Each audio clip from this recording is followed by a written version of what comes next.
Call 219 here. And this is the gun I purchased when I went down to Oklahoma to the Tulsa Arms Show, the Wanamaker Gun Show. What a fantastic time I had down there. Not only just getting out and being in public, but seeing all the guys around the interwebs that I hang out with on chats and things like that. So what a great chance that was to go see those guys.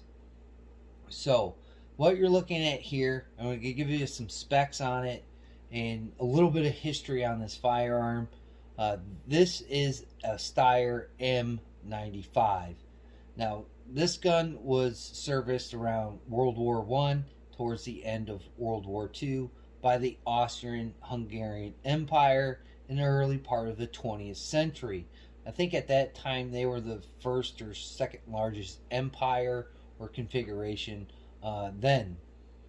Now, a little bit of this certain rifle that you're looking at, there's two different types, okay?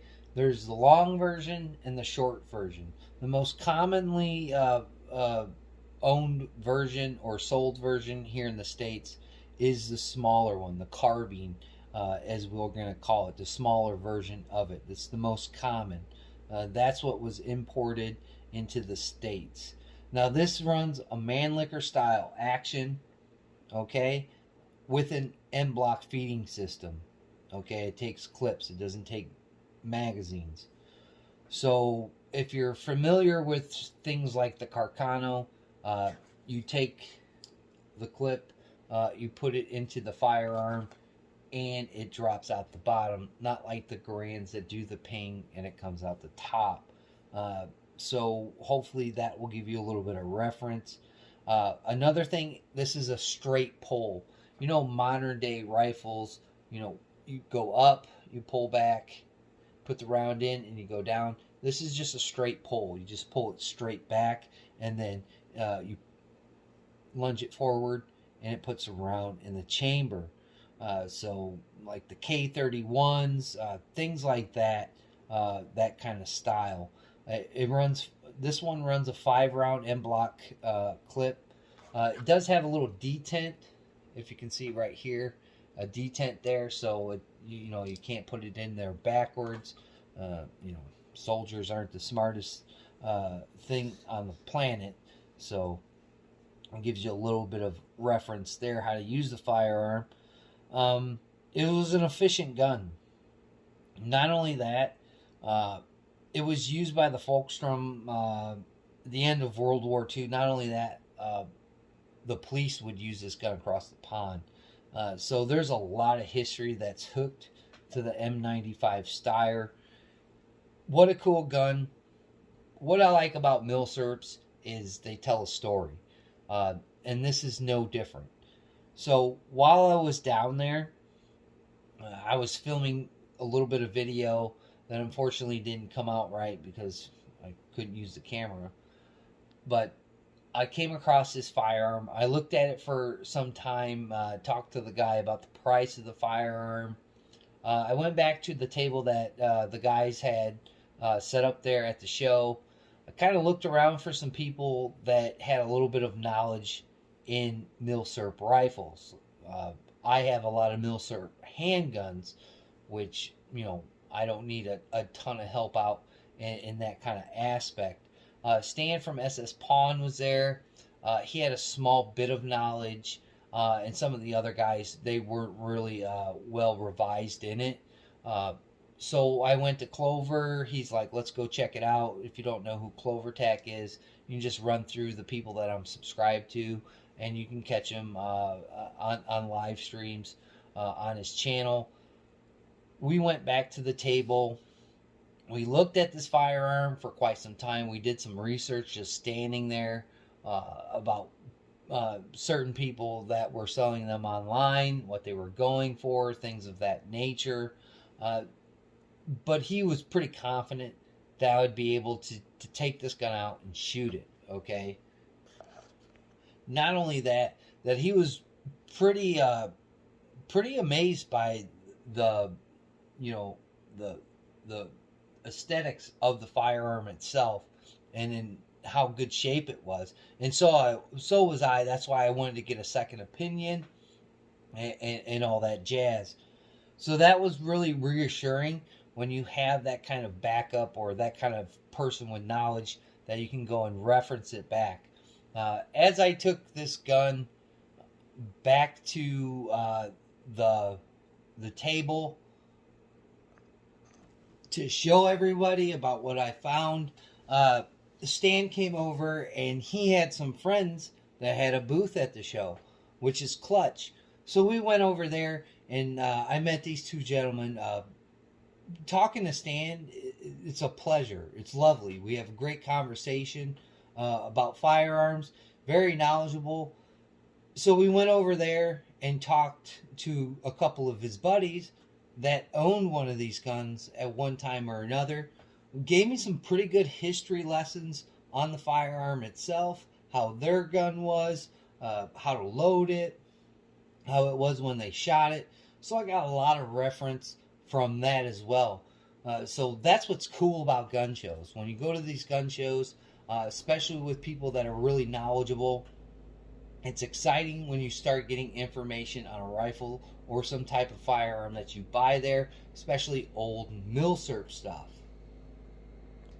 So, to go back a little bit, when I was purchasing the firearm and we were going through the negotiations and all the stuff that comes along with it, the man that sold it to me even offered me 4 boxes of ammunition for this gun. And in this day and age, and how the ammo shortage is, getting free ammunition is next to impossible in this climate that we're in now. So I was really ecstatic. And after I made the transaction, I had about $8 left in my pocket of cash. And I told him, I'm like, here, I'll give you another $8 for another box of ammunition. So in total, I got 5 boxes of ammunition. And what Clover had pointed out, which is, he's got better eyes than me, is these boxes of ammunition that I got that you see here in the silhouette of the cartridge itself. You see where my finger is? It has the German emblem. Not only that, the clip itself, if I can focus this thing in right, you can see that there's a German stamp on that. Of course, it says 1938 on the round. If I can turn it, you can see the head stamp on the round itself. So that's very, very interesting. So not only that, I'm starting to get really excited about this type of firearm. And going back to Stan's friends, they had talked about how the Russians would, sometimes collect firearms on the battlefield, take them back to their armories, and stamp these guns. Well, I have a stamp and a mark here on the bolt that those two gentlemen thought may possibly play a role in that type of scenario. Now, unfortunately, the more and more research I did, that wasn't true. And it's not on them. It's just because we didn't find any import marks on this firearm at all. But again, we didn't go over it head to toe, things like that. My heat just kicked on. It's cold here in Indiana. But when I brought it back home and I started really diving into the firearm itself, taking the bolt apart, and looking at the different markings that the gun had, Squibload, who also you can go into the people I'm subscribed to and go check his channel out, he has the same type of firearm. So we went through a lot of the markings that I found on my firearm with some things he was referencing from the internet. And unfortunately, this wasn't some kind of brought back firearm. This wasn't something that was picked up by somebody's relative and they smuggled it back here or something of that nature. This does have import marks on it. And I'll roll some pictures in here of those import marks, and they're right here at the end of the barrel. Not only that, it even tells you what it's chambered in. So that was a tad bit disappointing because I'd really like the other story. But yet again, that's what makes collecting military surplus guns really cool, because you don't typically know the story of it until you start diving into it and diving into the different versions of a firearm or the different markings of it. So that gets me kind of excited going through here. I do have some matching serial numbers on this gun, but from some videos that I've referenced to make my own video, is when these guns were brought back to the armories, there was like a bucket full of parts next to these guys that were putting these guns together. And a lot of the times, while you try and pull the bolt back and it's really stiff, it's probably because it's not the original bolt that came with that specific firearm. So there's a little bit of discrepancies there. I do have some markings here underneath the safety, and I do have some markings back here that match on the receiver as well. So that's a good sign. Other than that, on the stock, I have three sets of numbers. Two are which the same, one is different.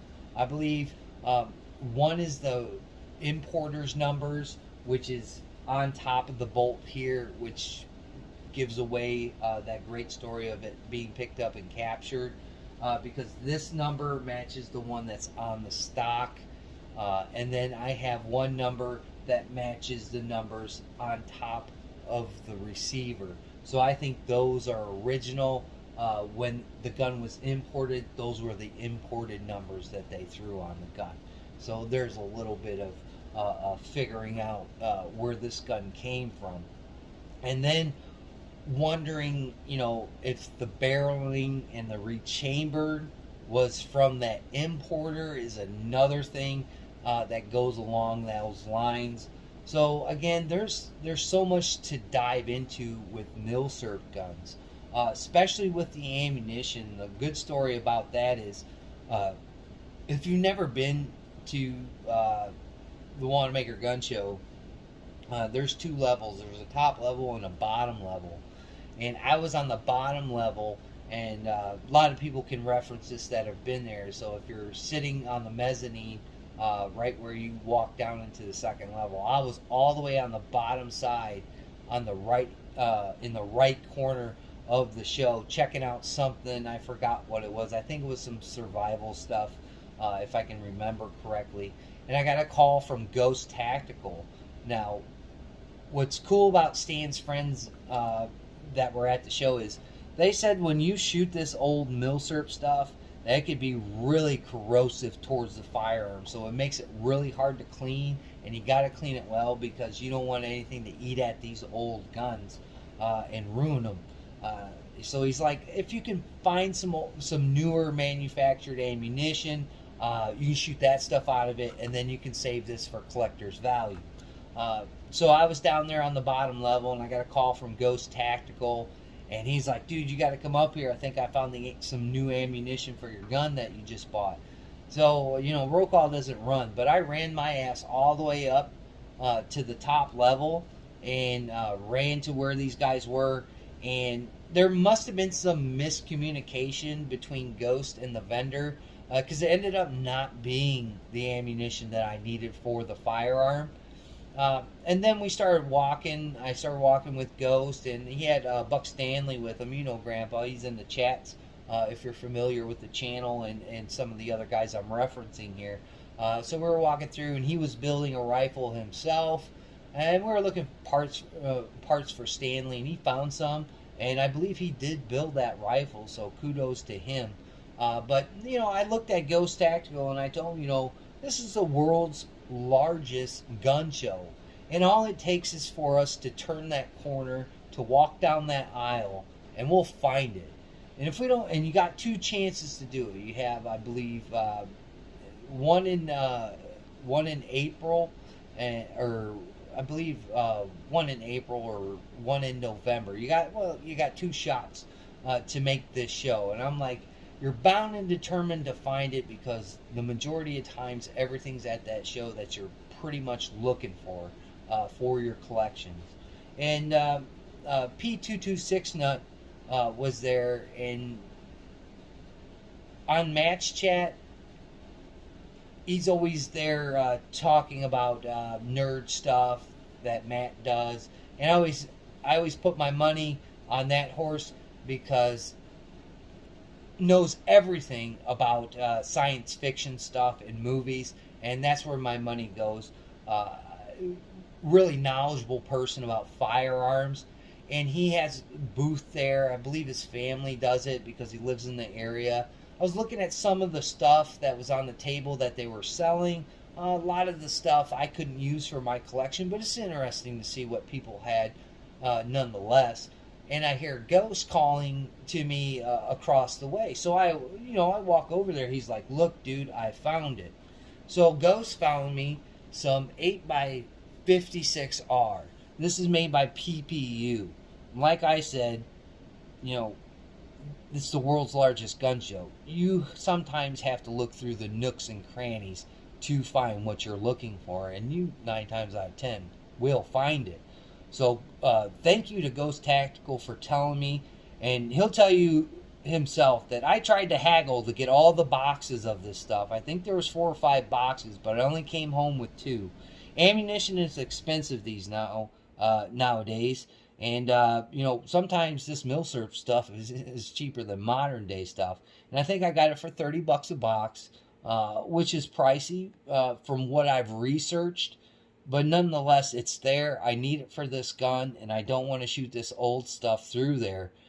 So I ended up buying 2 boxes. I negotiated a price for $30 because I think they wanted some change and all that jazz. So I negotiated $30 a box, got 2 boxes, and I was ecstatic, to tell you the truth. Now we can shoot this gun, and I don't have to, shoot this stuff, which is corrosive, and I can keep it as a collectible. So that's really awesome. So again, I'm building a story here with this rifle, the way I came upon it. So that's another thing about milsurp guns, about any type of gun, to be fair here, that it always builds some kind of story, and it's always a cool one or an interesting one about how these guns fall into your possession. So that was really awesome. Really, really cool firearm from what I've gathered so far. And they came with a blade sight in that era. This right here is the stacking swivel. Okay, so when you see those guns in the old movies stacked like that, in that like TP motion or kind of shape, that's where you're getting it from. That's how they're stacking those guns together. So that's another cool thing. And again, the bayonet lug is underneath there. I'd like to get original stuff for it, but I don't know. I'll have to look around for it. From what me and Squib gathered on our phone call conversation, parts are available, but they're not cheap, and they're not overwhelmingly abundant. So be careful on messing around with your gun and shooting the firearm itself, because if stuff breaks on these old milsurp, it's not that easy to replace. You can do it in some aspects, but other aspects you can't, or it's going to be pricey. So the gun holds a great story for me, a great memory. I'm probably never going to get rid of this gun. This gun will hopefully be handed down from me to generations down the line, especially with the story that I've collected, the history that this gun, these types of firearms have seen, and I'm going to really make my family aware of the stories that come along with it. That way it holds some kind of value to them, and they just don't give it away for free. We all saw the lady that got rid of some of those World War II guns for the gun buyback program that were very, very rare. So we don't want that to happen. down the line. Not saying this thing is going to be thousands upon thousands of dollars, but just they hold their value. You don't see them all the time.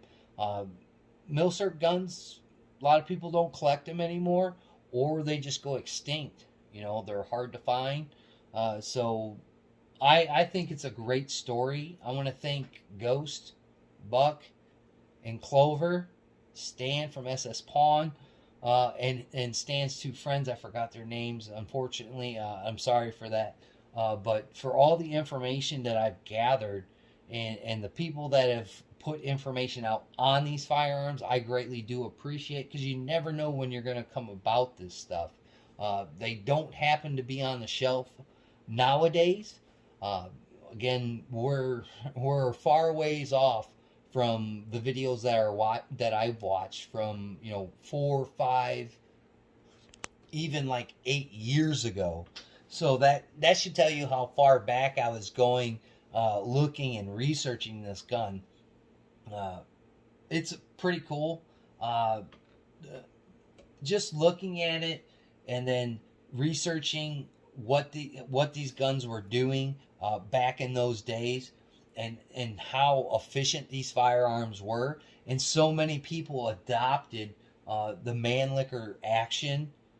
It's astonishing. It's like the new kid on the block back in the day, because it is almost kind of foolproof for soldiers to use. And even to hear that the police in that time frame were using these firearms, that should tell you how nostalgic it was. These guns were efficient. They were working, and they were the cream of the crop of their day. So that's fantastic to find out some of this information. Again, at the end of the video, I'll roll in some of the marks that I found on my firearm. Now, the stock itself, I can't remember if I mentioned it or not. We've been going on for quite some time now. World War II, World War I, metals and precious metals and things like that started to dry up. They were hard to get a hold of. Ask the Japanese during World War II. That was pretty much their demise, was raw materials and their access to it, along with oil that the German army had to deal with. So those kind of commodities became hard for those nations to come by. So they started trading it off to use cheaper quality at that point. Now, they were talking at one point in a couple videos that I saw, the stock itself, you could tell what era your gun was made in because of the wood. Now that this has been refinished, I believe it's been refinished, I can't really tell whether it's walnut. I believe birch, or there's another different type of wood that these guns were made out of, because a walnut dried up. There wasn't much trees left after that war, so they started manufacturing them out of softer wood. They were talking about grain patterns, and I'm not a wood expert either on that. So they're talking about the tightness of the grain patterns. So there's a couple videos out there that might reference your stuff if your stock hasn't been refinished. Again, I think this has been refinished, so I can't definitively say this is walnut or this is a different type of wood. I honestly think they refinished this gun at some point, either the importer or the person that had this firearm before me. Again, so many different features, so many different stories, so many different tales and stories this gun can tell by the markings, the stock itself, etc.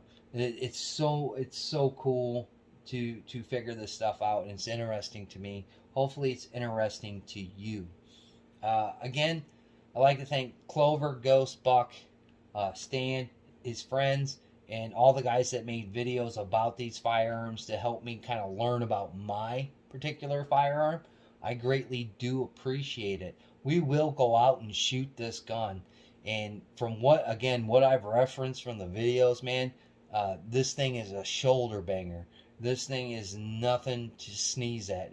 It's got some stout recoil, and I've heard from the shorter versions of this gun, the recoil's a little bit more bang to it than the longer versions of this gun. So we're in for a treat.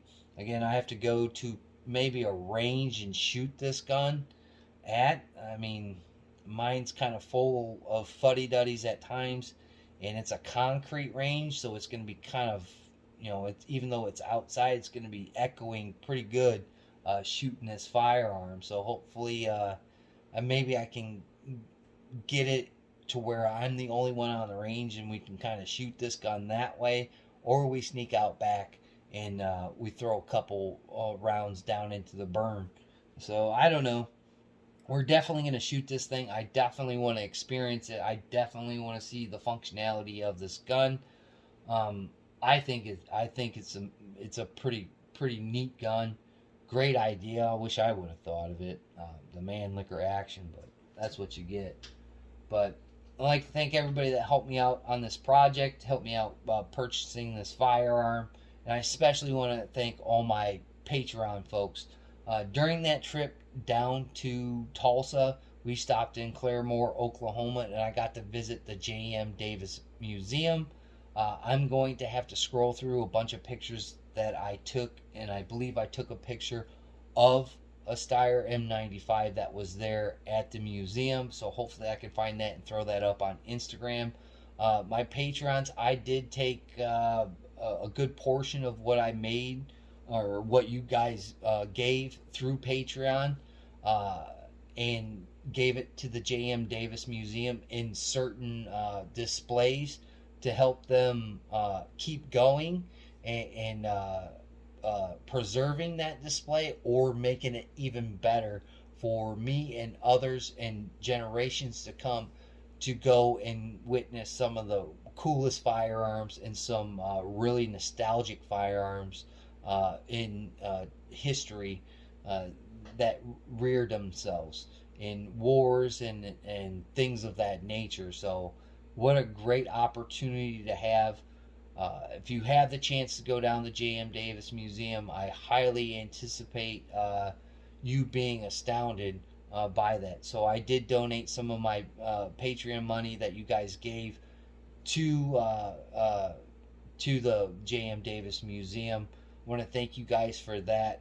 Hopefully that place will stay up and running so you can go experience it, and again, generations to come.